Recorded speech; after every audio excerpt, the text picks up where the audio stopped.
श्री शिवासादि गौर भक्त वृंद। हरे कृष्णा कृष्ण कृष्णा हरे हरे, हरे राम राम राम हरे हरे। ओम नमो भगवते वासुदेवाय। ओम नमो भगवते वासुदेवाय। ओम नमो भगवते वासुदेवाय। नारायणं नमस्कृत्यं नरं चैव नरोत्तमं देवीं सरस्वतीं व्यासं ततो जयमुदीरये। नष्टप्रायेषु अभद्रेषु नित्यं भागवत सेवया।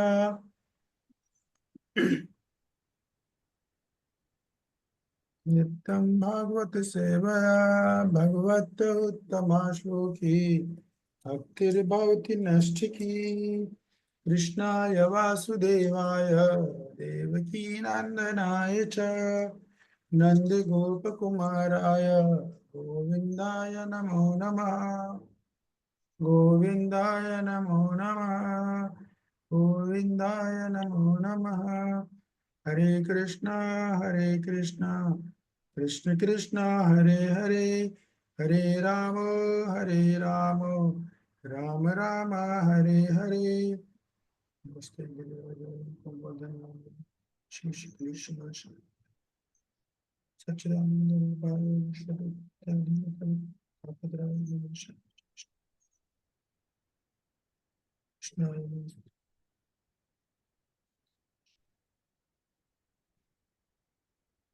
हरे कृष्णा।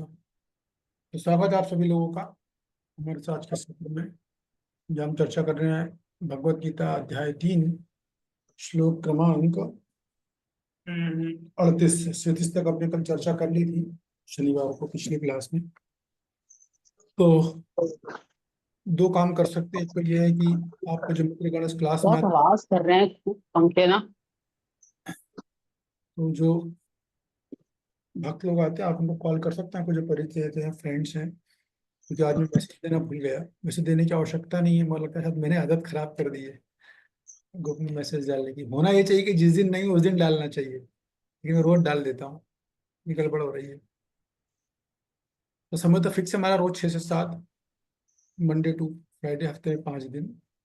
तो उस समय अब आप लोग समझ जाए कि अब मैं नहीं भी डालूँ तो क्लास है, बल्कि अगर जिस दिन क्लास नहीं होगी उस दिन मैं मैसेज डालूंगा कि आज क्लास नहीं होगा। मंडे टू मैसेज नहीं आ रहा है तो मतलब पक्का क्लास है 6 to 7। तो तब तक आप कॉल कर सकते हैं अपने फ्रेंड्स को। राकेश जी, आप ग्रुप में कुछ लोग होंगे ना जो आते हैं, तो उनको आप तब तक कॉल कर सकते हो। तब तक हमने पिछली कक्षा में क्या चर्चा किया, कौन उसको दोहराना चाहेगा?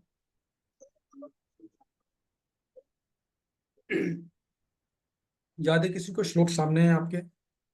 श्री भगवान वाचा कामेश क्रोधेश रजोगुण समद्धवा महाशनो महापापमा विद्युदेन इहि वैरिणम। पूरे टाइम हमने इसी श्लोक पर चर्चा करी थी। पूरा एक सेशन, एक पूरा 1 सवा घंटा हमने इसी श्लोक को अर्पित किया था, जहाँ हमने पूरी चर्चा की थी कि काम कहाँ से आता है, क्रोध कहाँ से उत्पन्न होता है, महाशनो का अर्थ क्या है, महापापमा का अर्थ क्या है, विरलम का अर्थ क्या है, क्यों से विरलम बोलते हैं। कौन बताना चाहेगा? ये सब आगे पार्ट पीछे से पार्ट हो गए। जो भक्त लोग वीडियो ऑन कर सके तो अच्छी बात है।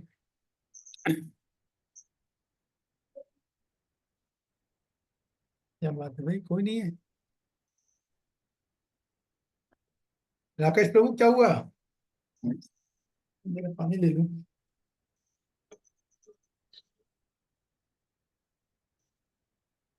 मनीषा जी आप हाँ हरे कृष्णा साधना। बोलिए, मैं जब तक पानी ले रहा हूँ बोलिए, सुन रहा हूँ। ये सब क्योंकि हमारा 3.37 श्लोक का हुआ था। इसमें जो क्वेश्चन पहले हुआ था कि इंसान अर्जुन पूछते हैं कि इंसान कई बार पाप का ज्ञान होते हुए भी, ना चाहते हुए भी ऐसे कार्य क्यों करता है, जो पापपूर्ण कार्य क्यों करता है? तो भगवान उसके उत्तर में बताते हैं कि जो काम क्रोध होता है, वो लक्षण होता है ना? तो काम कभी भी तृप्त नहीं होता। उसे बोलते हैं काम को हमेशा मतलब उसका नाम आपने बता दिया कि सर्वभक्षी होता है, वो ऑलवेज़ कीप्स ऑन गोइंग। तो ये मेन कारण होता है किसी भी व्यक्ति के पापकृत कर्म करने के लिए। तो व्यक्ति की काम इच्छा मेन शत्रु है। और काम क्या होता है, काम के बारे में बताया था कि जब सृष्टि हुई तो भगवान से आपकी जितनी भी आवाज चीज़ जो है थी। ना, आपकी आवाज थोड़ा घर घर्रा रही है, थोड़ा देखिए। हाँ हाँ, जो हरे माइक। कृष्णा। अभी ठीक है? ठीक है। इको हो रही है थोड़ी ओके। आवाज। मोबाइल ही पास में है क्या? नहीं प्रभु जी, मोबाइल तो पास में नहीं है। ठीक है, अभी ठीक है, अभी ठीक, थोड़ा दूर रखेंगे तो आएगा क्लियर। जी। तो इसमें बताया था कि काम होता क्या है? काम का क्या होता है कि जब सृष्टि हुई तो वो भगवान से आई, और उसी प्रकार काम भी भगवान से ही उत्पत्ति, काम की भी वहीं से हुई। तो जब वो उत्पत्ति हुई तो उस टाइम तो शुद्ध था, क्योंकि भगवान की तरफ से उत्पत्ति हुई। लेकिन इस भौतिक जगत में रजोगुण के संपर्क में आने के कारण वो अशुद्ध हुई, और भगवान से नेगेटिव साइड मतलब ऑपोजिटली वो वर्क करने लगी। तो वो काम का मतलब है अहम ईश्वरम अहम भोगी। मतलब वो सब कुछ ऐसे नियंत्र मतलब कि सब कुछ मेरे ही नियंत्रण में है, और सबका भोग मैं ही कर सकता हूँ, इस तरह की प्रवृत्ति हुई। तो ये होता है कि पाप नृत्य करने का जो मेन कारण होता है, जब व्यक्ति 5 इंद्रियों को अपने यूज़ में, उपयोग में लाता है, तो वो काम कहलाता है, और जब वो पाँचों इंद्रियों को भगवान के लिए उपयोग में लाता है, तो वो प्रेम कहलाता है। तो इसी प्रकार इसमें बताया गया था कि काम कभी भी आप उसको कितना भी दिए जाएँगे ना, कितना भी आप किसी को मतलब अगर कोई व्यक्ति है उसको अगर उसके अंदर लालच है पैसा कमाने की, उसको आप कितना भी पैसा दें, वो कभी संतुष्ट नहीं होगा। तो इसी प्रकार काम है, काम को आप कितना भी देते जाएँगे, देते जाएँगे, देते जाएँगे, it keep on increasing, it will never stop. और काम बुद्धि को ढक लेता है, बेसिकली विवेक को ढक लेता है। काम, क्रोध, लोभ और मोह जो होता है अ, उसका त्याग करने से ही व्यक्ति पाप से बच सकता है, मुक्त हो सकता है। तो इसमें समाधान बताया था कि अगर कोई इस चीज़ में फँस गया है तो भक्तों का संग और शास्त्र अध्ययन से मुक्ति हो सकती है। प्रभुपाद जी कहते हैं कि काम काम और क्रोध को भगवान और भक्तों की सेवाओं में लगाना चाहिए। बहुत सुंदर, बहुत अच्छा। आज जैसे लोग रहते हैं तो हिम्मत बनी रहती है क्लास देने की। ठीक है, धन्यवाद। अभी भी समय है, आप अपने मित्रों को फोन कर सकते हैं, मैसेज डाल सकते हैं, कॉल कर, मिस कॉल छोड़ सकते हैं। तो देखिए, अभी आज हम चर्चा करेंगे श्लोक क्रमांक 38 से। ठीक है ना? तो मैं पढ़ूंगा, मनीषा जी आप अनुवाद पढ़िएगा। धूमनाव्रियते वैहिन्यर्था दर्शो मलेन च यतो उल्बेनो वृत्तो गर्भा स्तथा तेन दमावृतम। अनुवाद: जिस प्रकार अग्नि धुएं से, दर्पण धूल से अथवा भ्रूण गर्भाशय से आवृत रहता है, उसी प्रकार जीवात्मा इस काम की विभिन्न मात्राओं में आवृत रहता है। जिस प्रकार अग्नि धुएं से, नंबर एक, नंबर दो दर्पण धूल से, और नंबर तीन भ्रूण गर्भाशय से आवृत रहता है, उसी प्रकार जीवात्मा इस काम की विभिन्न मात्राओं से आवृत रहता है। ओके, तो कौन बताना चाहेगा क्या बोल रहे हैं यहाँ पे श्लोक में? क्या बताया जा रहा है? तो श्लोक में मूलतः भगवान ये बता रहे हैं किस प्रकार काम इस भौतिक जगत में कार्य करता है। ठीक है ना? तो देखिए, इस श्लोक में आ, ये बताया जा रहा है काम की विभिन्न तरह की डिग्री या हद बताई जा रही है। कि काम की 3 तरह की डिग्री बताई गई है। ऐसा नहीं कि हर व्यक्ति में काम वासना एक जैसी होती है, या हर जीव में एक समान होती है, ऐसा नहीं है। अलग अलग होती है। कैसे होती है? तो सबसे पहला हो रहा है अग्नि धुएं से। तुलना की जा रही, उपमा दी जा रही है कि जिस प्रकार अग्नि धुएं को ढकती है, दर्पण धूल को ढकता है, और भ्रूण गर्भाशय को ढकता है। तो कौन बताना चाहेगा अग्नि धुएं से ये एग्जांपल देके किस तरह से एग्जांपल एक्सप्लेन किया जाएगा?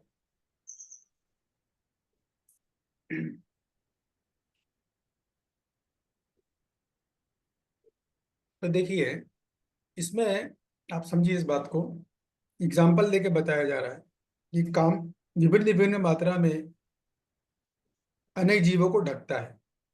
तो पहला जो है अग्नि धुएं से, यहाँ यहाँ तुलना की जा रही मनुष्य के लिए, कि जिस प्रकार अग्नि धुएं को ढकती है, उसी प्रकार काम मनुष्य को ढक लेता है। ठीक है। तो क्या होता है कि अग्नि अब धुएं को ढकती है, तो बात तो सही, अग्नि धुएं को ढकती है, इसमें कोई बात नहीं है। लेकिन अगर आप धुएं को फुकाई लगाओ, फूको, हवा दो, तो क्या होता है, धुआं हट जाता है और अग्नि जो है तुरंत ज्वलित हो जाती है, प्रज्वलित हो जाती है। तो कहने का मतलब है कि मनुष्यों में काम होता है, मगर जानवरों की तुलना में कम होता है।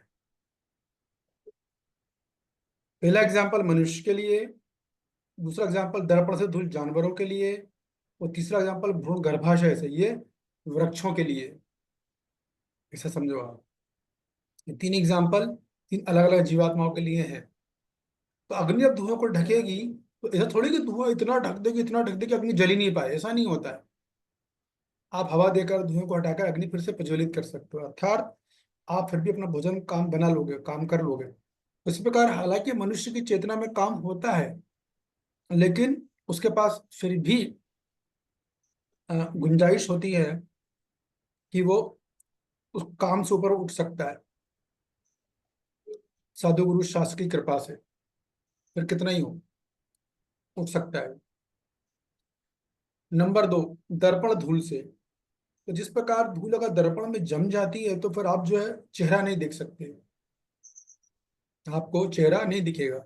फिर कोई भी सुंदर लड़की है तो वो दर्पण में जाके लिपस्टिक नहीं लगा पाएगी क्योंकि दर्पण में धूल इतनी ज्यादा लगी हुई है। लेकिन उसको फिर भी जब वो जाएगी ना, या कोई लड़का भी जाएगा, तो चेहरे की एक आकृति टाइप पे जरूर दिख जाएगी।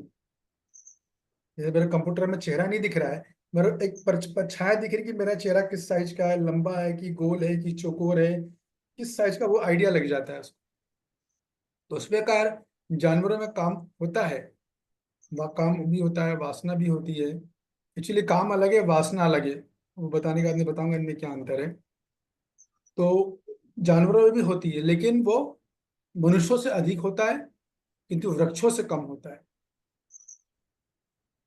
जानवर में जो काम होता है वो मनुष्यों से अधिक है, लेकिन वृक्षों से कम होता है।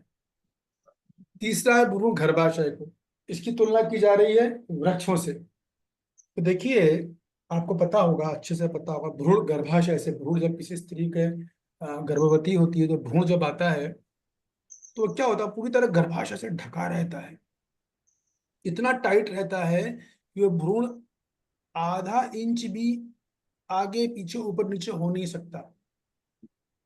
जितना उस जितना उस एरिया है, आवरण में दिया भ्रूण, उतना ही रहेगा वो करवट भी नहीं बदल सकता, कुछ नहीं कर सकता है वो, अपने से यानी एकदम स्थिर रहता है वो। कुल बेनो गर्भचे।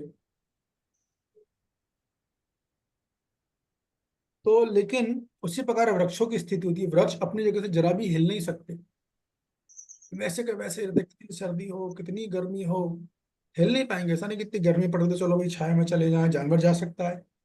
मनुष्य तो जाया का पूरी व्यवस्था कर सकता है, एसी लगा सकता है। ठंड पड़ रही है तो जानवर कहीं होटल की भट्टी वट्टी मिलेगी तो वहां जाकर चिपक सकता है, लेकिन पेड़ थोड़ी जा सकता है, क्योंकि पेड़ का जो ज्ञान है वो आवृत्त है, इतना है कि वृक्ष को ये भी नहीं पता कि मैं सर्दी गर्मी में कष्ट भोग रहा हूँ, ये भी जानकारी नहीं रहती उनको तो कभी कभी। तो कहने का मतलब ये है कि जो पहला उदाहरण है वो काम का प्रभाव आंशिक है, जो दूसरा है उदाहरण है उसमें काम का प्रभाव मध्यम है, और जो तीसरा उदाहरण है उसमें काम का प्रभाव अति तीव्र है। ये तीन स्तर बताए गए हैं, आंशिक, मध्यम और प्रबल। ठीक है ना। ये तीन उदाहरण दिएगा, तो ये तो होगा तीन उदाहरण मनुष्य, जानवर और वृक्ष की दृष्टि से। लेकिन अगर कल मनुष्य की दृष्टि से भी अगर हम देखेंगे तो मनुष्य की भी विभिन्न विभिन्न श्रेणियां होती हैं, ठीक है ना। तो मनुष्य में भी विभिन्न विभिन्न श्रेणियों के हिसाब से इस काम वासना की जो परत है या आवरण है वो भी अलग अलग रहेगा। जिसे सतोगुणी मनुष्य जो होंगे, फिर चाहे वो स्त्री हो या पुरुष हो, उनमें काम की मात्रा आंशिक होगी, बहुत कम काम होगा उनके अंदर। लेकिन जो रजोगुणी मनुष्य है उसमें काम की मात्रा मध्यम होगी, उसमें काम की मात्रा मध्यम रहेगी। और जो अ, रजस और तमोगुण दोनों का जो मिक्सचर होते हैं, मिश्रण होता है, उनमें काम की मात्रा मध्यम रहती है। लेकिन जो तमोगुणी होते हैं एकदम, उनमें काम की मात्रा प्रबल होती है। इस तरह से होता है। सतोगुणी मनुष्य, रजोगुणी मनुष्य, रजोगुण और सतोगुणी का कॉम्बिनेशन वाला मनुष्य, और तमोगुणी मनुष्य। इस तरीके से काम वासना सबकी अलग अलग होती है, कभी किसी की एक समान नहीं होती। इसी प्रकार अपन देखेंगे, वर्णाश्रम से देखें, ब्राह्मण क्षत्रिय वैश्य और शूद्र, तो ब्राह्मणों में या ब्राह्मणी में काम वासनाएं कम होंगी, बल्कि होंगी तो भी वो उनमें कंट्रोल करने की क्षमता होगी। क्षत्राणी है कोई, क्षत्रिय है, उनमें मध्यम होगी। और वैश्य है तो उसमें भी मध्यम होगी। लेकिन शूद्र है अगर, तो प्रबल होगी काम इच्छा। तो इस प्रकार हर व्यक्ति में काम की दर, काम की मात्रा अलग अलग अलग होती है, ठीक है। तो ये जो काम है, जो कि धुएं धूल और गर्भ से ढका हुआ रहता है, इसको कैसे हटा सकते हैं? जो जो अग्नि धुएं धूल और भूल से ढका हुआ है, इसको हटा सकते हैं। चेतो दर्पण मार्जनम भव महादावाग्नि निर्वापणम श्रेयते रविचंद्रिका वितरणम विद्यावधू आनंदाम्बुदिवर्धनम प्रतिपदाम पूर्णामृत स्वादनम। शिक्षा अष्टकम में जो एक श्लोक है, तो चित्त का मार्जन जब हम करते हैं हरे कृष्ण महामंत्र से, गीता का अध्ययन करके, तरह तरह की सेवाएं करके, विशेष रूप से निस्वार्थ सेवा करके जब हम करते हैं, तो फिर ये काम की जो परत है जो हर जीव के हृदय में ढकी हुई है, ये टूट जाती है, ये हट जाती है। हाँ भाई ये ले लो। तो काम की जो परत है, जो आवरण है, इसको हटाने का सबसे प्रबल तरीका क्या है? चेतो दर्पण मार्जन। ये चित्त रूपी दर्पण है, उसका मार्जन करवाओ। जिस प्रकार दर्पण में धूल जम जाए तो व्यक्ति अपना चेहरा नहीं देख सकता है, उसी प्रकार जिस व्यक्ति के हृदय में काम वासनाएं बहुत होती हैं, वो सच क्या है, गलत क्या है, शास्त्रिक बात क्या है, अशास्त्रिक बात क्या है, धर्म क्या है, अधर्म क्या है, न्याय क्या है, अन्याय क्या है, वो नहीं देख सकते। हाँ, लेकिन वो जज सबको कर सकता है। जैसे उसको एक तो वो ज्ञान से कवर्ड है, ऊपर से जज करता है दूसरों को, जैसे में वो और अपराध करने की मुसीबत में फंस जाता है।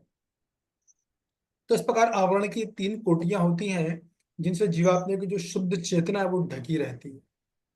तीन तरह की कोटिंग है, तीन तरह की कोटियां हैं जो ये बताई गई है। तो आप तात्पर्य पढ़िए, फिर हम और चर्चा करेंगे भी आगे। देखिए प्रभुपाद जी क्या बोल रहे हैं तात्पर्य में। ये सब तात्पर्य। जगद्गुरु शिल प्रपात द्वारा, जगद्गुरु शिल प्रपात की जय। जीवात्मा के आवरण की तीन कोटियां हैं, जिनसे उसकी शुद्ध चेतना धूमिल होती है। यह आवरण काम ही है जो विभिन्न स्वरूपों में होता है, यथा अग्नि में धुआं, दर्पण पर धूल तथा भ्रूण पर गर्भाशय। जब काम की उपमा धूम्र से दी जाती है, तो ये समझना चाहिए कि जीवित स्फुल्लिंग की अग्नि कुछ कुछ अनुभवगम्य है। दूसरे शब्दों में, जब जीवात्मा अपने कृष्ण भावनामृत को कुछ कुछ प्रकट करता है, तो उसकी उपमा धुएं से आवृत अग्नि से दी जाती है। यद्यपि जहां कहीं धुआं होता है, वहां अग्नि का होना अनिवार्य है, किंतु प्रारंभिक अवस्था में अग्नि की प्रत्यक्ष अभिव्यक्ति नहीं होती। यह अवस्था कृष्ण भावनामृत के शुभारंभ जैसी है। रुक जाइए, दर इसको समझ में आई ये बात प्रभुपाद जी जो बोल रहे हैं। जब काम की जब काम की उपमा से लेकर शुभारंभ जैसी है, कौन इसे समझाना चाहेगा? प्रभुपाद जी क्या बोल रहे हैं? हालांकि मैंने बहुत कुछ समझा दिया है, मैं आशा करता हूँ कि समझ में आना चाहिए। जब काम की, फिर से पढ़िए एक बार, रेड अक्षरों वाला ना वो पढ़िए, लाल अक्षरों वाला, ये सब सुने ध्यान से। मनीषा जी कहाँ गए? जब ये प्रभुजी मैं पढ़ रही हूँ। जब काम की उपमा धूम्र से दी जाती है तो यह समझना चाहिए कि जीवित पुल्लिंग की अग्नि कुछ कुछ अनुभव गम्य है। दूसरे शब्दों में जब जीवात्मा अपने कृष्ण भावनामृत को कुछ कुछ प्रकट करता है तो उसकी उपमा धुएं से आवृत अग्नि से दी जाती है। यद्यपि जहां कहीं धुआं होता है वहां अग्नि का होना अनिवार्य है, किंतु प्रारंभिक अवस्था में अग्नि की प्रत्यक्ष अभिव्यक्ति नहीं होती। यह अवस्था कृष्ण भावनामृत के शुभारंभ जैसी है। हाँ, तो प्रभुपाद जी ने दूसरा एंगल लिया है इसमें, कृष्ण भक्ति के तात्पर्य से, ऐसा प्रभुपाद जी अक्सर करते ही हैं। कौन बताना चाहेगा, क्या बोल रहे हैं प्रभुपाद जी?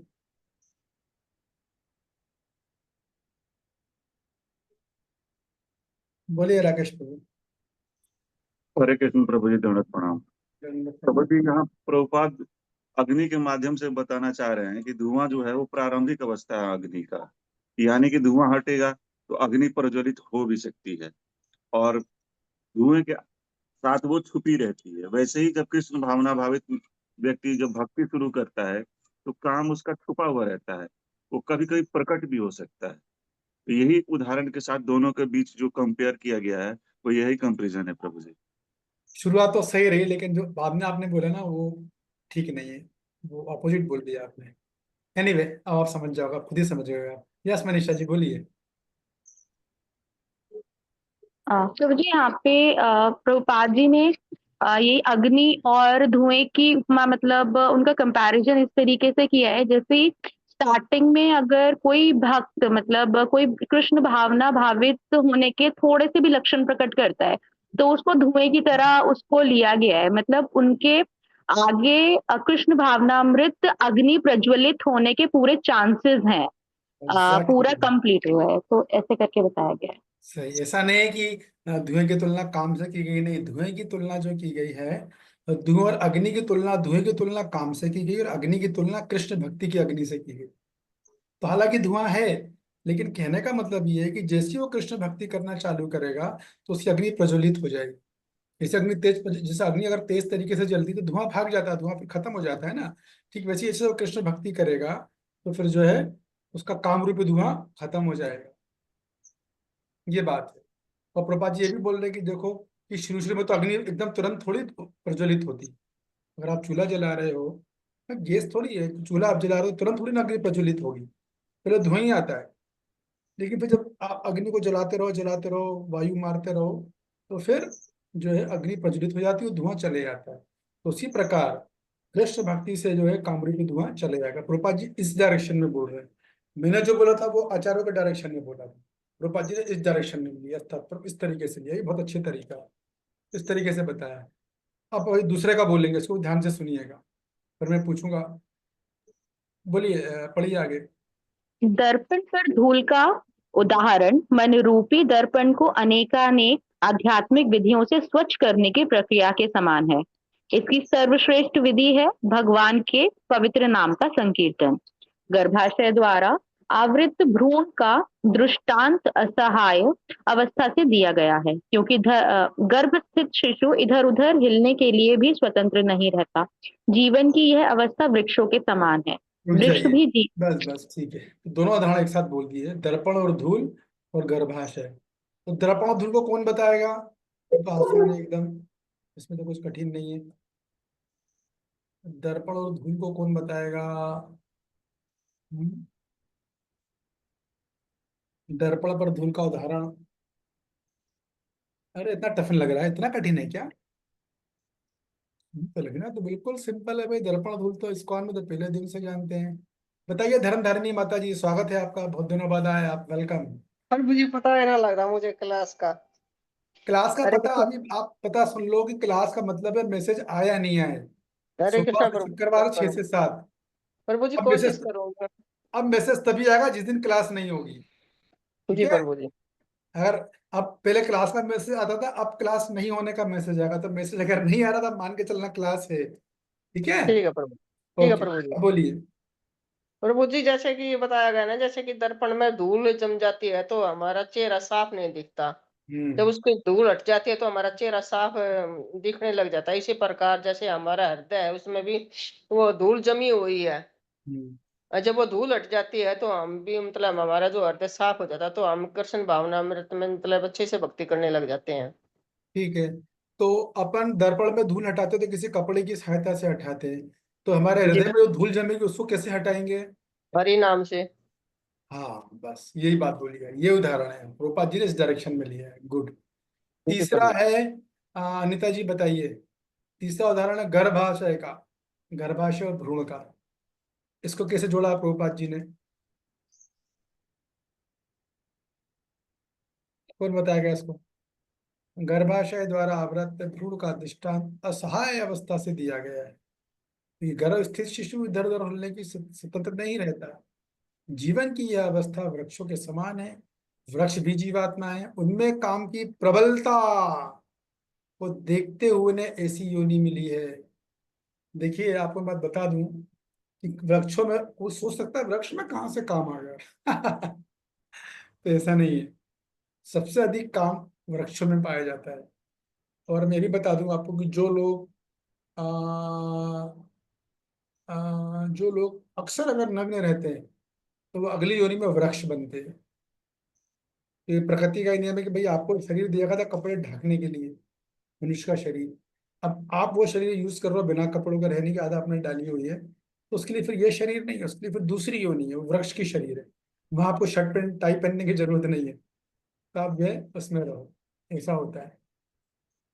तो जिनमें बहुत अधिक होता है, जो इस तरह की जो हरकतें करते हैं, वो अगले जन्म में वृक्ष बन जाते हैं। तो जब ये बोला जा रहा है कि गर्भाशय जो है वो भ्रूण जो है, भ्रूण गर्भ के द्वारा आवृत रहता है और बड़ी अस्थायी अवस्था में रहता है। तो इससे क्या मतलब है? हालांकि मैं ऑलरेडी एक्सप्लेन कर चुका हूँ, और आपने सुना होगा तो समझ गए होंगे। तो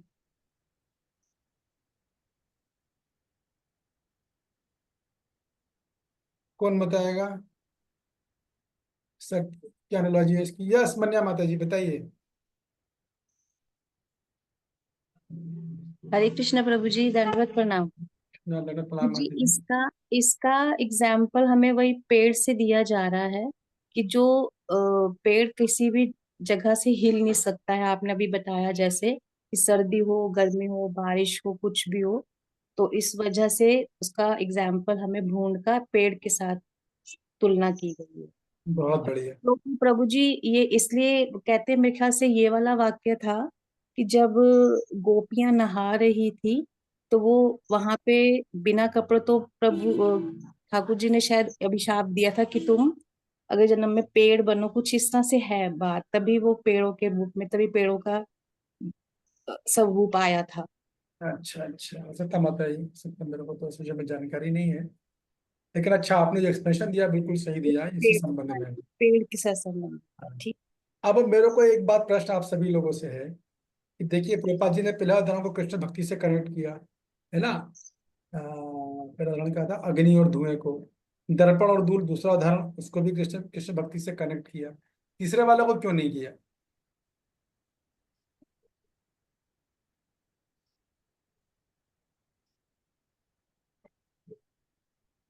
प्रभु जी, प्रश्न कहेंगे दोबारा, मतलब? शुरू के जो दो उदाहरण उन्हें प्रभुपाद जी ने, हमने पढ़ा कि कृष्ण भक्ति से कनेक्ट किया, लेकिन तीसरे वाले को नहीं किया। भक्ति से। अच्छा। चलो कोई बात नहीं, अब आगे पढ़िए, अब आगे पढ़िए, तात्पर्य हमें समय हो हाँ, जाएगा। जीवन की यह अवस्था वृक्षों के समान है। वृक्ष भी जीवात्माएं हैं, किंतु उनमें काम की प्रबलता को देखते हुए उन्हें ऐसी योनि मिली है कि वे प्रायः चेतना शून्य होते हैं। धूमिल दर्पण पशु पक्षियों के समान है और धूम्र से आवृत अग्नि मनुष्य के समान है। मनुष्य के रूप में जीवात्मा में थोड़ा बहुत कृष्ण भावनामृत का उदय होता है, और यदि वह और प्रगति करता है तो आध्यात्मिक जीवन की अग्नि मनुष्य जीवन में प्रज्वलित हो सकती है। यदि अग्नि के धुएं को ठीक से नियंत्रित किया जाए तो अग्नि जल सकती है। अतः यह मनुष्य जीवन जीवात्मा के लिए ऐसा सुअवसर है जिससे वह संसार के बंधन से छूट सकता है। मनुष्य जीवन में काम रूपी शत्रु को योग्य निर्देशन में कृष्ण भावनामृत के अनुशीलन द्वारा जीता जा सकता है। बहुत सुंदर हरे हो गया। तो मनुष्य पशु और मनुष्य जानवर और पशु में सबसे ज्यादा बढ़िया भविष्य किसका है, कौन काम से बाहर आ सकता है? तो प्रभुपाद जी से डिक्लेयर कर रहे हैं मनुष्य, लेकिन शर्त है उसमें। कौन काम रूपी शत्रु को जीत सकता है? तो मनुष्य जीत सकता है, लेकिन शर्त क्या है? योग्य निर्देशन में कृष्ण भावनामृत के अनुशीलन द्वारा। योग निर्देशन का मतलब शास्त्रों का बढ़िया अच्छे से ज्ञान हो। बोलने वाला नहीं चाहिए, काम मास्टर में बोलने वाले हजारों लोग हैं, लेकिन उसको समझने वाले बहुत कम हैं, और चलने वाले तो विरले हैं। तो जिसको बढ़िया पता हो, अच्छे पता, उससे निर्देशन में आप कृष्ण भक्ति कर रहे हो तो आप काम को जीत सकते। ये बात है। तो पूरा तात्पर्य हमने आकलन कर लिया। अब मैं थोड़ा सा आपको ये बताता हूँ कि देखिए, काम और वासनाएं दो अलग अलग है, मतलब इनमें थोड़ा सूक्ष्म अंतर होता है। ठीक है, तो क्या अंतर होता है उसको आप ध्यान से सुनिएगा दोनों में। देखिए, काम क्या होता है, वो क्षणिक होता है। जैसे फॉर एग्जाम्पल, आप किसी वस्तु में, कोई कोई रास्ते में कोई व्यक्ति जा रहा है, उसे कोई वस्तु दिख गई, ठीक है ना, तो तुरंत उसके मन में इच्छा होगी कि मुझे मिल जाए, और फिर मिल गई तो फिर जो है वो संतुष्ट हो जाएगा। नहीं मिलेगी, कृष्ण भक्त है, वो अपने आप को समझा लेगा, शास्त्रों के द्वारा संतुष्ट हो जाएगा। लेकिन वासना वैसी नहीं होती। वासना में क्या हो, काम में इच्छा तो होती है, लेकिन उतनी प्रबल नहीं होती, उतनी तीव्र नहीं होती जितनी वासना वाले की होती। वो कैसे होती है? वासना का मतलब क्या? वासना का मतलब ये होता है कि पूर्व जन्मों या पूर्व जन्म के अनुभवों से आ, व्यक्ति के मन में, व्यक्ति के हृदय में या चित्त में एक प्रवृत्ति बन जाती, झुकाव जिसको बोलते हैं। किसी व्यक्ति या विशिष्ट विशेष झुकाव होता है उसका, अति विशेष नहीं, अति विशेष झुकाव होता है, बहुत ही ज्यादा। तो वो जो आता है वो पूर्व जन्मों से आता है। पूर्व जन्म में कुछ जैसे कर्म किए जिनसे मन में संस्कार बन गया। तो वासना का एक्चुअल मतलब होता है पूर्व संस्कार। वो बहुत मजबूत प्रबल होते हैं, स्ट्रांग होते हैं, वो इतनी जल्दी आसानी से नहीं जाते। हाँ, काम तो तुरंत, काम जल्दी चले जाता है, लेकिन वासनाएं नहीं जा पाएंगे, पूर्व जन्म से है, ऐसा होता है। दूसरा क्या होता है, काम की जो प्रकृति होती है वो आ, सचेतन होती है। सचेतन का मतलब ये है कि उस व्यक्ति को इस चीज का एहसास रहता है, उससे क्या चाहिए और क्यों चाहिए। काम जिस व्यक्ति पर होगा उसे एहसास रहेगा। लेकिन जिसके अंदर वासना होती है, उसमें कई बार अधिकतर ऐसा होता है कि व्यक्ति को पता ही नहीं होता, उसे ज्ञात ही नहीं होता कि मैं इस व्यक्ति के प्रति या इस वस्तु के प्रति क्यों ऐसा खींचा जा रहा हूँ, क्यों आकर्षित हो रहा हूँ। वो अनायास होता है, मतलब पिछले जन्म में कुछ कनेक्शन है, ऐसा कभी भी देखने में आता है। पास्ट लाइफ का कनेक्शन होता है कभी कभी, किसी से कनेक्शन हो रहा है और भगवान उसे मिलाना चाह रहे हैं, आप प्रारब्ध में है, वो स्वाभाविक अट्रैक्शन हो जाएगा, एकदम शक्ति अट्रैक्शन है, उसे पता नहीं होता क्यों हो रहा है। तो काम एक तरह से कहो कि काम जो है थोड़ा लाइट है, वासना बहुत डीप रूटेड होती है, गहरी होती है। काम कब जागृत होता है? जब इंद्रियों को विषय मिलते हैं, इससे पहले नहीं होता। रहता है, सामने नहीं रहता नहीं है, लेकिन जागृत नहीं होता है। जैसे मान लो 5 साल का बच्चा है, तो क्या 5 साल के बच्चे में काम नहीं होता? बिल्कुल होता है। ये कौन बोलेगा उसको? ऐसा नहीं कि नहीं होता। क्यों नहीं होता? क्योंकि उसकी इंद्रियां एक्टिव नहीं हो पाई, सजग नहीं है। लेकिन जैसे ही कुछ उम्र बढ़ती है उसकी, 10 12 13 14 क्रॉस करेगा, तो उसकी इंद्रियां, उसकी फिर इंद्रियां मजबूती आने लगती है, इंद्रियां सजग हो जाती है। जैसी इंद्रियां सजग होती हैं तुरंत काम जागृत होने लगता है। काम इंद्रियों से जागृत होता है, जबकि जबकि जो वासना है वो पुराने जन्म के कर्मों से या पूर्व के संस्कारों से जागृत होती है। ये अंतर होता है। तो काम क्या है? तुरंत प्रतिक्रिया देता है। नंबर 4, सक्रियता। मैंने 4 बताया आपको, अभी चौथा बता रहा हूँ। पहला बताया परिभाषा, दूसरी प्रकृति बताई, तीसरी उत्पत्ति बताई, चौथा सक्रियता। काम क्या होता है? जैसे ही किसी वस्तु को देखा वो तुरंत रिएक्शन मारता है, तुरंत जागृत होता, मतलब इच्छा जागृत हो जाती है। अरे कितनी कितनी सुंदर वस्तु है, या कितना अच्छा व्यक्ति है, किसी कोई भी चीज को लेकर देखिए मैं बार बार बोल रहा हूँ, काम वासना का मतलब स्त्री पुरुष का आकर्षण ही नहीं है, वो तो एक तरह से कहो स्थूल है, सूक्ष्म तो और भी गहरा है। तो वो तुरंत इच्छा जागृत हो जाती है। जैसे कि मैं एक व्यक्ति को जानता हूँ, तो वो गोल्ड से बहुत आसक्त रहते, सोने से बहुत ही ज्यादा अटैचमेंट है। तो वो क्या पिछले जन्म के संस्कार हैं जो जाते ही नहीं है। उनके 5 हाथों में गोल्ड की अंगूठियां हैं, 10 अंगूठी साथ में है, 8 हो गई, गले में 3-4 चेने हैं, कान में कुंडल है, और बहुत 3-3 4-4 6-6 बड़े बड़े मोटे सोने की चेने, वो भी वो कपड़े के ऊपर पहनते हैं वो। एक बार लुट भी गए वो, एक बार लुट भी गए, लेकिन मैंने कहा ना पूर्व संस्कार है, वासना स्ट्रांग, फिर ले आए वो खरीद। वो बोले खूब रोए, प्रभु जी मेरा सोना चला गया है 10 लाख का, ये वो। फिर पहनना चालू कर दिया उन्होंने। तो ये समझ जाए पूर्व संस्कार थे उनके। ऐसा होता है। तो काम तुरंत प्रक्रिया देगा, जबकि वासना धीरे धीरे धीरे कार्य करती है। वासना एक तरह से व्यक्ति की आदत बन जाती है, प्रवृत्ति बन जाती है, जो कि किसी जैसे आदत होती है ना, वो समय के साथ निकलती है, तुरंत नहीं जाती है, कोई भी आदत छूटती नहीं है। या किसी व्यक्ति की कोई प्रवृत्ति है तो तुरंत नहीं छूटती, कितने ही बोलो सो आप, वो कोशिश भी करेगा तो उसको समय लगता है। जैसे कुछ लोगों को तुरंत बुराई करने की आदत होती है, अभी उनकी आदत है, आप कितने ही बोलोगे वो रुकेंगे नहीं, वो घुमा फिरा वहीं आ जाएंगे, क्योंकि उनकी प्रवृत्ति बन चुकी है, वो संस्कार उनके दिमाग ब्रेन में बन चुका है। तो उसमें बहुत संघर्ष करना पड़ता है उनको भरने के लिए। लेकिन काम में अगर किसी की थोड़ी बहुत भी बुराई की, थोड़ी सी काम है, लेकिन उसे बोल दो नहीं भाई भक्ति के लिए ठीक नहीं, तुरंत ठीक है, नो प्रॉब्लम, जल्दी से बाहर आ जाता है। ये अंतर आता है। तो ये तो अब इसको नियंत्रित कैसे करते हैं, तो काम को नियंत्रित करने का सीधा उपाय है, एक लड़का है, उसका नाम है विवेक, उससे दोस्ती कर लो। आप विवेक से जो है उससे ऊपर उड़ जाओगे। विवेक मिलता कहाँ है, तो भगवत भगवत गीता के अध्ययन में मिलता है, वहां से आप फ्रेंडशिप करोगे, तो विवेक के द्वारा काम को आप आराम से व्यवहार में ला सकते हो। ऐसा होता है। लेकिन जो वासना होती है वो बहुत, जैसे मैं बताया, पूर्व जन्म के संस्कार होते हैं, उनके तो गहन से गहन साधना, निरंतर जप, अध्ययन, किसी योग्य साधु से श्रवण, सत्संग और आत्मचिंतन, इतनी सारी चीजें करने पर शुद्ध होता है जो वासना होती है।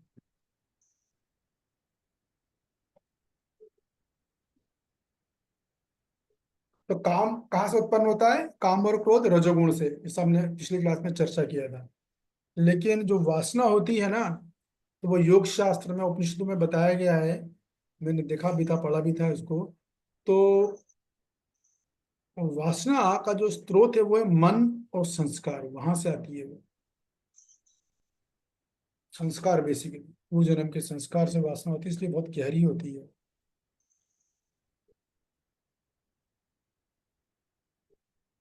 और एक और बात भी है कि अगर आप व्यक्ति अगर काम का त्याग कर दे, आ, लेकिन उसके अंदर वासना है, तो काम का त्याग करके भी वासना नहीं मिटेगी।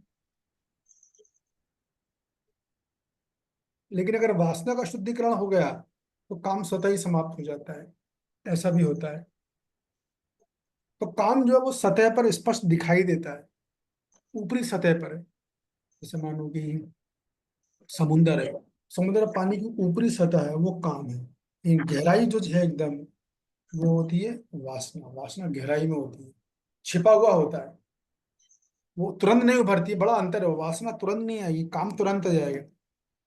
वासना तुरंत नहीं, वासना को बाहर आने में समय लगता है, और वो इतनी गहरी होती है कि उसको जो है आपको निकालना भी बहुत मुश्किल होता है।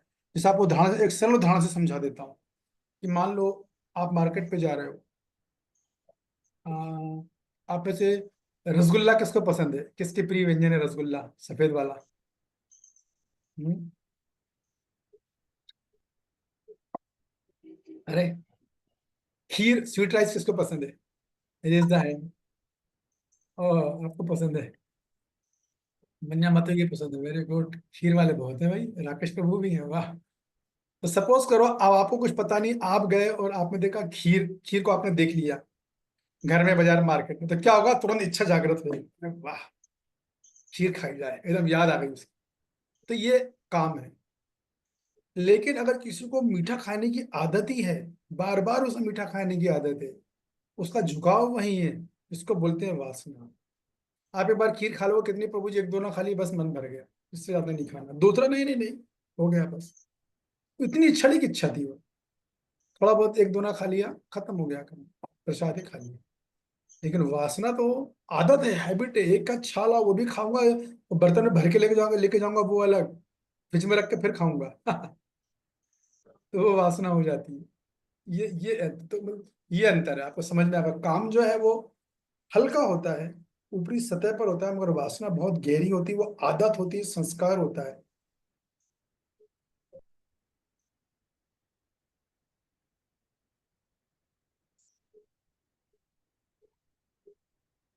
तो काम जो है वो हम कह सकते हैं इच्छाओं का ऊपरी रूप है, लेकिन वासना इच्छाओं की जड़ होती है, जो अनेक जन्मों से संचित होती है। ये है सही बात।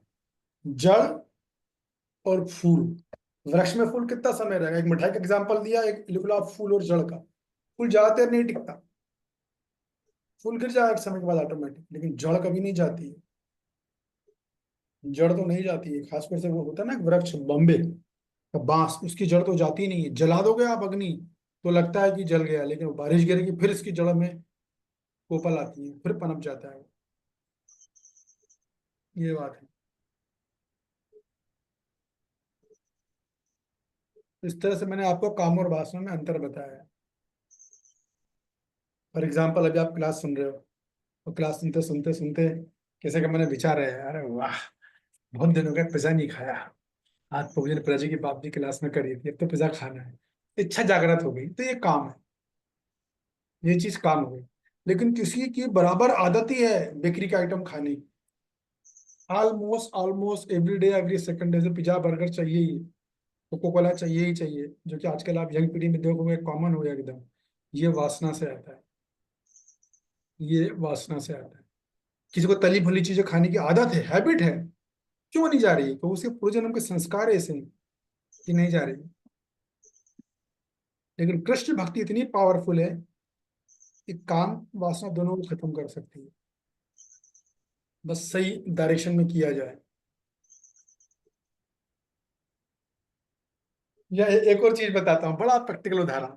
आप सबके पास स्मार्ट मोबाइल है, ठीक है, ईमानदारी से बताइएगा, आप में किस किस को ये आदत है कि हर एक मिनट में मैसेज देखना है या नोटिफिकेशन देखने की आदत होती है? हाँ, हर एक मिनट में ना। तो चूंकि आदत बन चुकी है, तो ये वासना की श्रेणी में आएगा। मैं एक बार एक भक्त को जानता हूँ, डिवोटी में भी होता है, तो मीटिंग चल रही थी, तो मीटिंग में हम सब ने अपना अपना मोबाइल 2 घंटे के लिए बंद कर दिया, लेकिन एक भक्त हर एक मिनट बार मोबाइल देख रहा था, बार बार बार बार बार। और जैसे समय बीत रहा था, चेहरे बड़ी एंजाइटी आती आ रही थी, इसका मीटिंग में इतना मन नहीं लग रहा था। मीटिंग करके हम बाहर आए, तो जैसी मीटिंग खत्म हुई, रूम के बाहर में सबसे पहले तुरंत मोबाइल अपना ऑन किया। तो चूंकि मीटिंग में बोला गया था कि भैया मीटिंग में डिस्टर्बेंस होगा, मोबाइल स्विच ऑफ कर देते, इसलिए स्विच ऑफ करना पड़ा। वो घबरा कर, पता नहीं कितने मैसेज आए होंगे, मेरा मैसेज देख रहा है, सारे एक एक मैसेज वो देख रहा है, एक एक करके। क्यों? संस्कार है, वासना है, इस तरह से होता है। या मान लो कि आपने कोई अच्छा काम किया, तो आप चाहते हो कि मेरे को कोई अप्रिशिएट करे, कोई पुरस्कार मिले या पदोन्नति मिले एक बार, तो वो काम है। लेकिन आप हर बार एक्सपेक्ट करते हो कि मेरी मान्यता हो, लोग मेरी प्रशंसा करें, मेरा गुणगान हो, वो वासना होती है। समझ रहे हो आप? ये मान लो कि आप में से कोई जाए मार्केट में और नया स्मार्ट मोबाइल आ जाए, ठन आईपी का नया मॉडल, तो आपको खरीदने की इच्छा हो गई, तो वो काम है। लेकिन हर बार मार्केट में जाकर नई नई चीजें खरीदना होता है, ऐसे लोगों की आदत होती है। मतलब मैं से लोग जानता, अगर वो मार्केट गया तो खरीद के आना है, मतलब पक्का है जबकि ऐसा नहीं है, ऐसे भी अनेक लोग हैं, कुछ लोग हैं जो मार्केट जाते ही, कोई किसी ने बोला चलो प्रभु चलो साथ में चलो, हमें थोड़ा देखना है, कुछ मदद मिलेगी, लेकिन उनकी कोई इच्छा नहीं है लेने की, क्योंकि उनको पता है मेरी नीड नहीं है। लेकिन यहाँ तो नीड हो या ना हो, मार्केट जाना मतलब खाली आदमी खरीदना है, ये वासना हो जाती है, ये काम है। इस तरह से।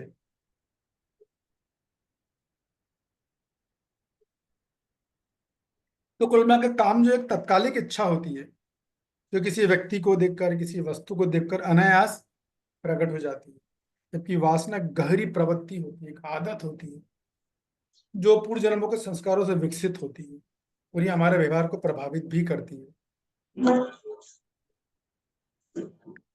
इस तरह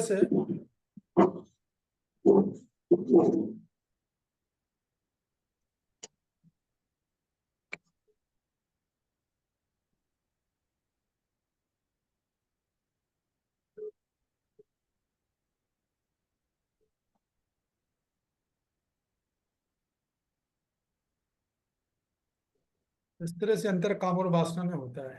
ठीक है ना। श्लोक क्रमांक 39। मन्ना माता जी, आप पढ़ोगे? पढ़ूंगी प्रभु जी। आवृतम ज्ञान में तेना ज्ञानिनो नित्य वैरिणा काम रूपेण कौन्तेय दुष्पूरेण अनलेन च। प्रभु जी मेरे को दिख नहीं रहा वो लिखने वाला। दिख नहीं रहा? नहीं जी। अरे ऐसा कैसे, बाकी लोगों को दिख रहा है? दिख रहा है प्रभु जी, सॉरी, वो मैं थोड़ा चेंज कर रखा था। ओके, ठीक ठीक। हरे कृष्णा, रूपा जी की जय। जी। आवृतम ढका हुआ, ज्ञानम शुद्ध चेतना, एतने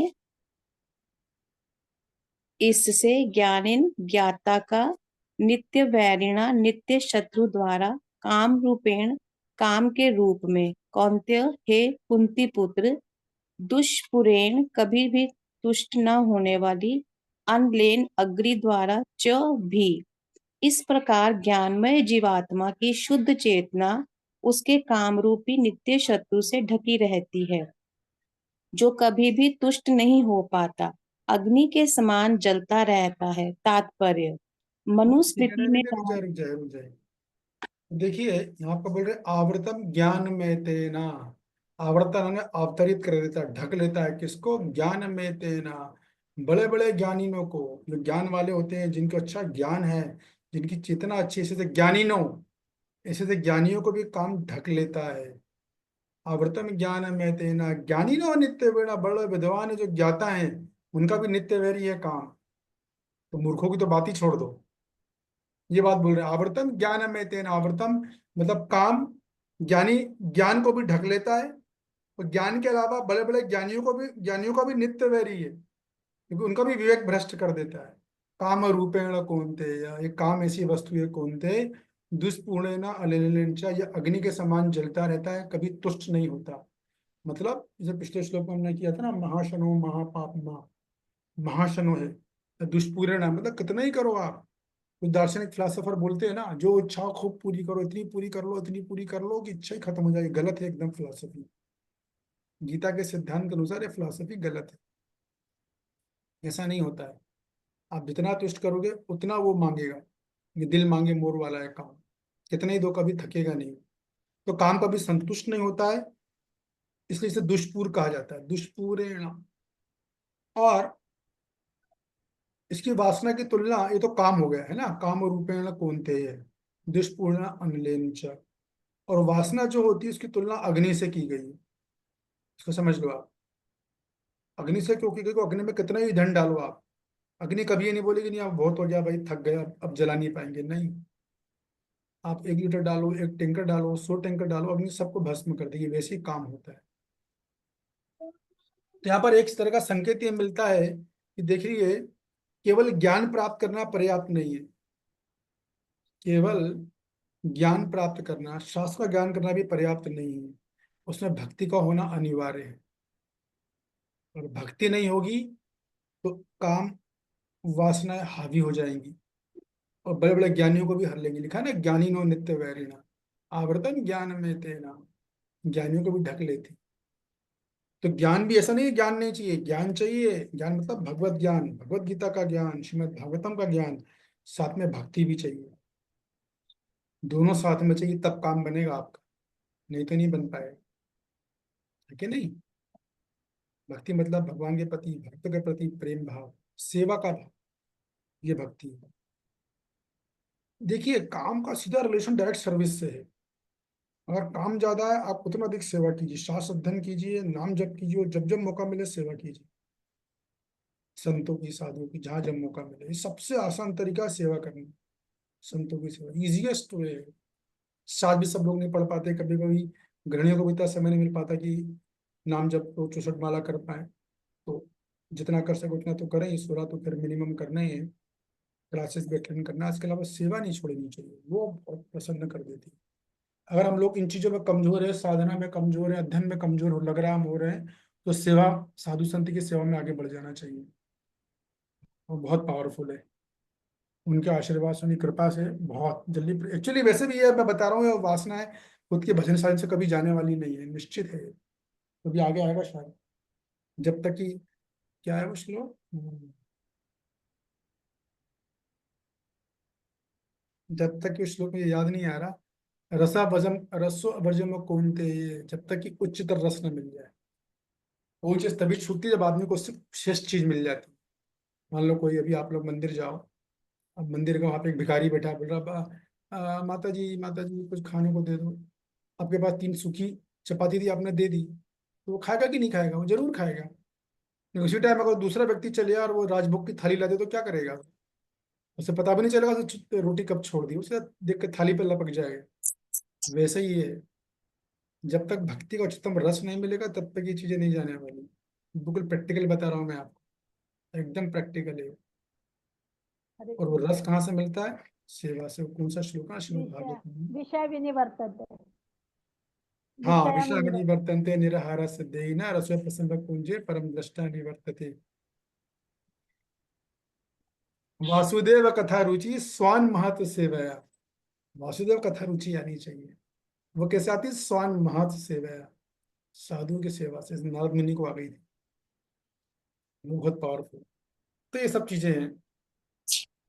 और बलदेव विद्याभूषण भी जो अपनी वासना की तुलना तमोगुण से करते हैं, इस वासना तमोगुण में आती है क्योंकि ये विवेक को हर लेती है ना।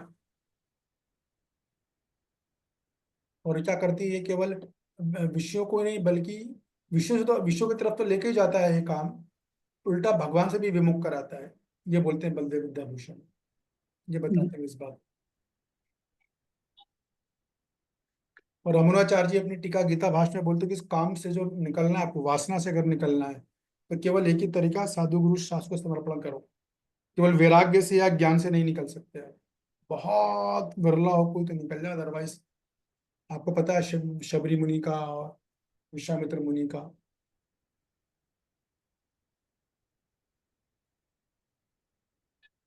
तो काम की वजह से मैंने कई बार बता, ये मत सोचिए इससे पुरुष का आकर्षण। काम मतलब धन का काम, प्रसिद्धि का काम।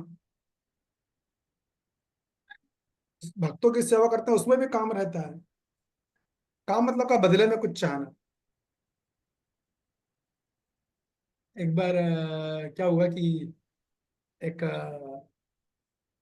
वृंदावन की बात है, एक माता जी हैं, तो वो मेरे पीछे बहुत दिन से बोल रही थी प्रभु जी प्रसाद के लिए, प्रसाद के लिए। बहुत समय से, 1 साल हो गया टालते टालते। एक दिन वो दोनों आए तो मैंने कहा चलो ठीक है चलते हैं।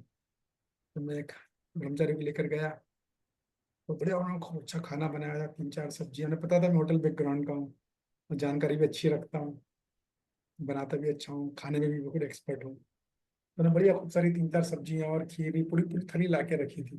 तो जैसी वो थाली लाई, मैंने देखा तो भगवान के पास मेरा तो करे ले रही है, तो मैं देख के बोला माता जी आपका खाना बहुत अच्छा, बहुत स्वादिष्ट है। उन्होंने बोला अभी आपने खाया नहीं? मैंने कहा नहीं, मैं बिना खाए बोल रहा हूँ, क्योंकि वो एक्चुअली आप एक हमारे आचार्य हैं, नाम भूल रहा हूँ, उन्होंने पूरा खाने की ट्रिक बताई है। 4 विशेषताएं खाने की होनी चाहिए। सबसे पहले आंखों को देखने के लिए बहुत अच्छा, इस तरह से होना चाहिए कि आंखों को देखने में इतना सुंदर होना चाहिए, आंखों को देखने में बहुत अच्छा लगे। खुशबू इतनी अच्छी आनी चाहिए कि नाकों को आनंद आ जाए। और जीवा से खाओ तो खूब स्वादिष्ट हो। इस तरह से खाना बनना चाहिए। मैं नाम भूल रहा हूँ मैं एकदम। वो बताते हैं शास्त्र में, आचार्य, बड़ा फेमस नाम है उनका, नाम में भी ध्यान नहीं आ रहा। वो बताते हैं। तो हम लोग तो इस तरह से ही बनाते थे होटल में, कि आई अपीलिंग हो, खुशबूदार हो, खाने में अच्छा हो, इस तरीके से। तो वो सब चीजें उसमें थी वहां पर। मैंने बोला बहुत अच्छा। फिर मैंने खाया तो मैंने बोला इसके बाद फिर जब मैं खा रहा, उन्होंने बोला तो जी पनीर की सब्जी कैसी? मैंने कहा बहुत बढ़िया है। फिर 2 मिनट रुकी, अब मैं समझ गया। मैंने फिर मुझे दूसरी सब्जी पूछी वो कैसी है? नहीं यही बहुत अच्छी है। उन्होंने एक एक करके पूरा सर्टिफिकेट करवाई, ये कैसा है, वो खीर कैसी है, पूरी कैसी है, पूरा उन्हें तसल्ली करवाई उन्होंने। मैंने बताइए सब अच्छा एक बार में बनाया है। तो कहने का मतलब ये है, इस तरह की जो इच्छा होती है इसको बोलते हैं काम वासना। कुछ ना कुछ जो है बदले में चाहिए रहता है। तो इस प्रकार अपने दोनों तात्पर्य पढ़ लीजिए और ये श्लोक भी खत्म हो जाएगा। पढ़िए तात्पर्य ध्यान प्रभु से जी थोड़ा सुनिए। नीचे तात्पर्य। मनुस्मृति में कहा गया है कि कितना भी विषय भोग क्यों ना किया जाए, काम की तृप्ति नहीं होती। जिस प्रकार की निरंतर ईंधन डालने से अग्नि कभी नहीं बुझती, भौतिक जगत में समस्त कार्यकलापों को केंद्र बिंदु मैथुन है कामसुख। अतः इस जगत का मैथुन आग्रह्य या विषयी जीवन की हथकड़ियां कहा गया है। एक सामान्य बंदी गृह में अपराधियों को छड़ों के भीतर भीतर रखा गया है। इस प्रकार अपराधी भगवान के नियमों की अवज्ञा करते हैं, वे मैथुन जीवन द्वारा बंदी बनाए जाते हैं। इंद्रिय तृप्ति के आधार पर भौतिक सभ्यता की प्रगति का अर्थ है इस जगत में जीवात्मा की बंधन अवधि को बढ़ाना।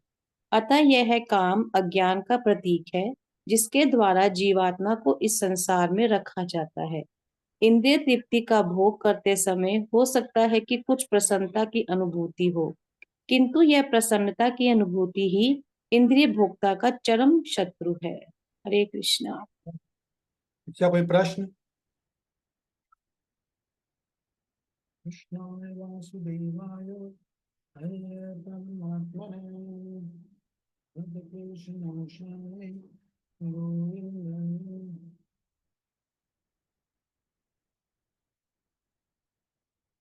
यस राकेश तो